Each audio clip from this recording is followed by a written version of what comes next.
Motherboard. Let's start with the motherboard. At first, it just looks like a big board, but every important part inside the computer is connected to it.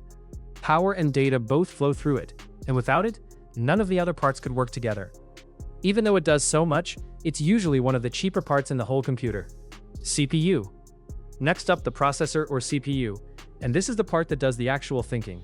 It's a small chip, usually hidden under a cooler, but almost everything you do on your computer runs through it. From opening apps to clicking your mouse, the CPU is constantly at work. Small enough to fit in your hand, yet it can cost more than most of the other parts. GPU. Then there's the graphics card, or GPU. Instead of thinking, this one handles everything you see on screen. Games, videos, anything visual. It's usually a bigger board than the processor, with its own fan to keep it cool.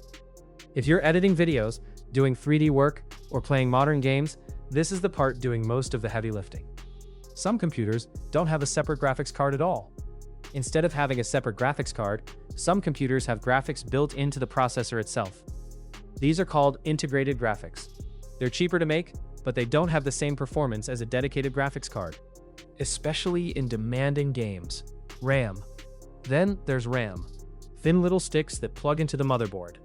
Whenever you open a program or file, it is loaded into RAM so your computer can use it faster.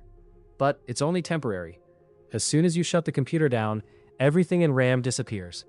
Storage. Now let's talk about storage, and there are two types. First, the hard drive. It has a spinning disk inside with a tiny arm that moves around to find your data. Hard drives are great if you need lots of storage without spending much, but the spinning disk inside makes them slower. Then there's the SSD. It works like a hard drive, but there are no moving parts at all. It costs more, but it's a lot faster, so it has become the standard in most computers today.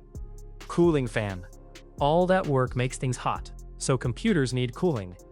Usually there's a fan sitting on the processor, and sometimes more fans inside the case, pushing hot air out and pulling cool air in.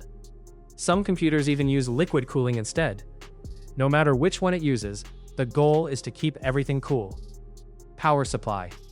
Every part we just talked about needs power to work. That's the power supply's job. It takes the electricity from your wall socket and turns it into something the computer can actually use. Wireless card. This is the part that lets your computer connect to Wi-Fi.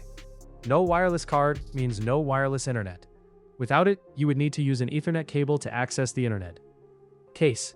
It does more than just hold everything together. It protects every part we just talked about, and its openings let air flow through so things don't overheat.